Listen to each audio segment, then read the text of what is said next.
Hi, hello viewers. Thanks for watching my video. This is Harish here. If you like this video, please share with your friends. If you want to get more update, subscribe my channel. In this video, we are going to see these four topics. And once we completed all the examples using this topic, we will come to this exercise and help Karthik to find Jesse home. Let's get started. I'll go to the sheet 2, click on this developer tab, Visual Basic Editor window, go to that insert menu, create a module. Now we have created a module. Now I want to create a subroutine. Just hit enter and then start typing a word sub. The first thing we are going to see in this video, finding a lost cell.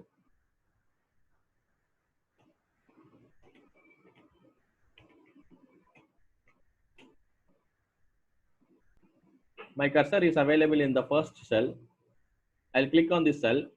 If I'll press Control down arrow in the X cell, automatically it will identify the last row. Now, if I'll again hold Control and right arrow, then it will come to right side. So using the arrow keys in Excel, we can easily navigate to the last cell. Now I want to create a macro for navigating the cell. Go to the developer tab. The first code, I'm going to start typing a word range A1 dot end. If you are adding open bracket, automatically you will have all the arrow direction.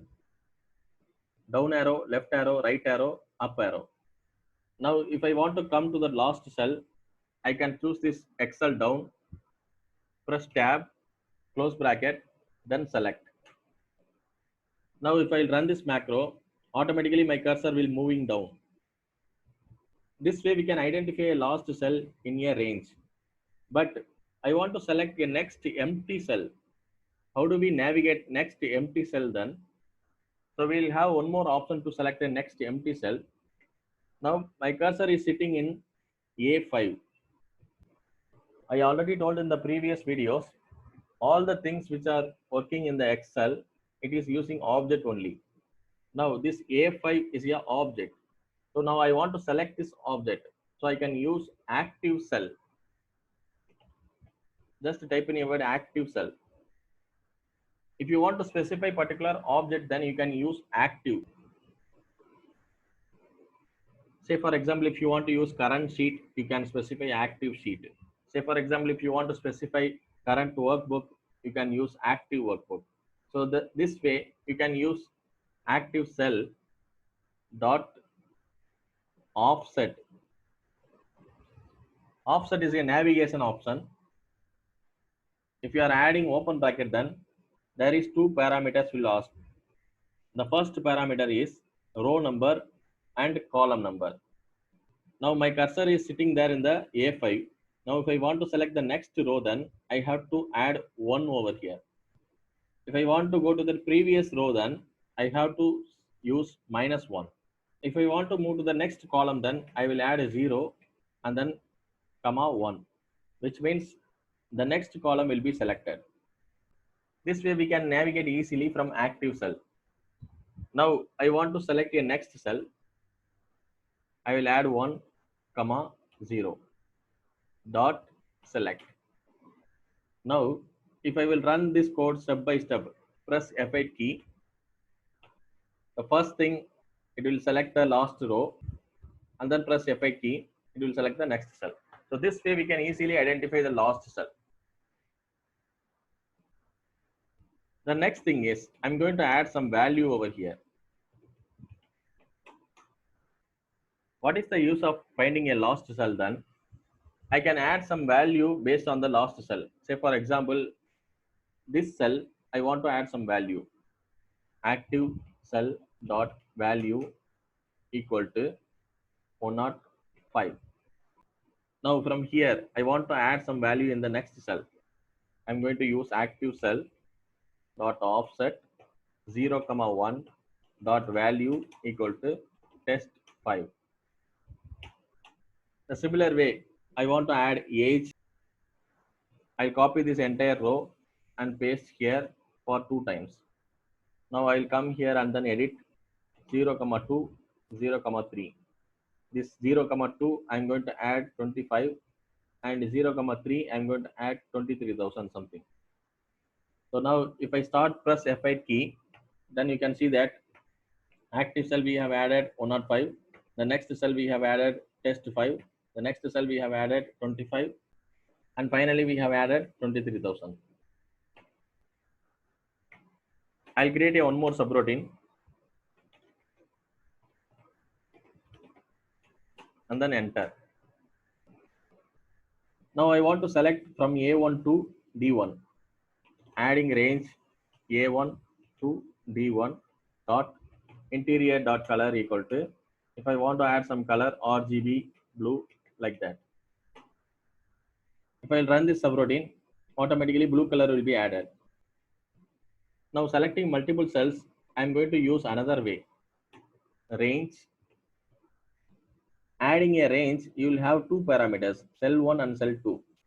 Till now we have used only one parameter, either a single cell or multiple cell, we have used only one parameter. Now in this time, we are going to use two parameters. So how do we add two parameters then? Just add A1 in cell 1 and D1 in cell 2. So if you add like this way, automatically it will select all the cells between the first cell and last cell. I'm closing this bracket, then select. Now, say for example, if I want to run this macro, automatically the data has been selected. Now we are going to select a single cell.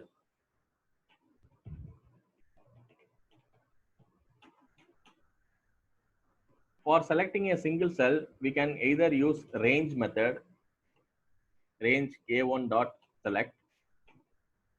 If I run this subroutine, A1 will be selected.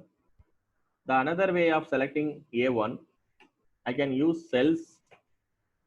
Here it is asking row number and column number. We need to give row number and column number 1, 1 dot select. So this is also another way of selecting a single cell. Now if I am running this subroutine, the same result will be coming.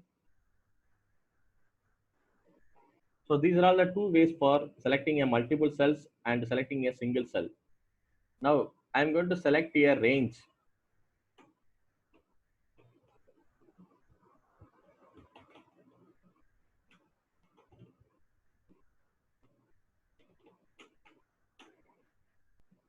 Now I want to select the cells between A2 to A6. How do we select these cells then? I'm going to use range A2. So this is what the first cell. So here we have used first cell in the first parameter. Now I am going to add a next parameter A6 dot select. If I run this subroutine, then automatically the range will be selected. But rather than using this method, I can convert this method into finding a last cell.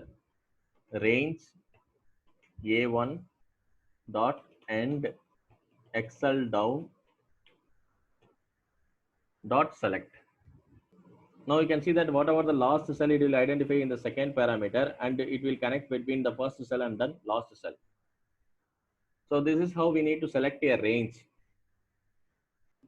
Now if I want to select the entire table, then I can add a one more subroutine.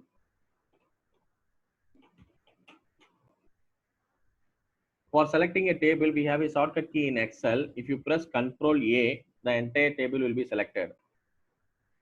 I'm going to use the same method in VBA now. Range A1 dot current region dot select. Now I am placing my cursor here and then running this code. Automatically it will select the entire table. These are all the examples will help you to select a dynamic range or a cell.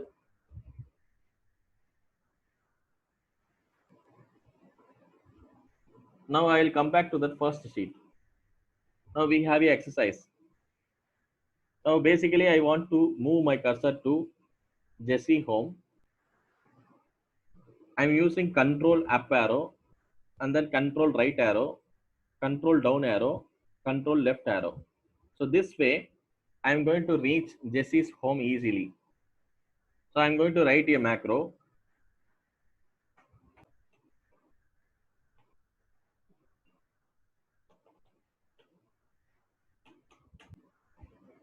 So down arrow has to be select a last cell from the current position.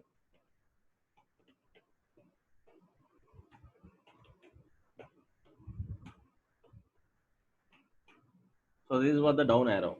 Now the similar way, I'm going to create all the arrow keys.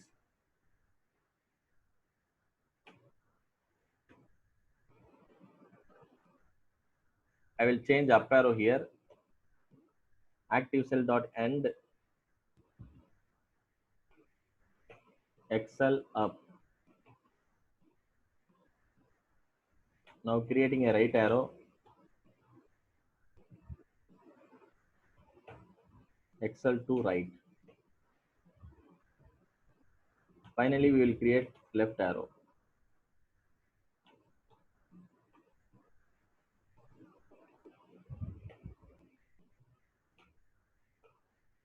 That's it. We have created 4 arrow direction. Now I'll come back to that Excel and then right click this shape. Go to the assign macro. Down arrow. Click OK. Right click. Assign macro. Up arrow. OK. Right click. Assign macro. Right arrow. OK. Right click. Assign macro. Left arrow. OK. So now I will place my cursor here. Now I am going to use this arrow key.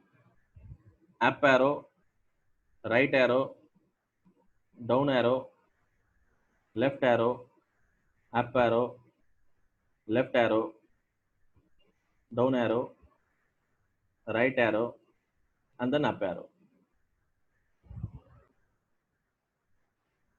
So this way we can create a small games in Excel using the arrow key. Thanks for watching my video. I'll see you on the next video.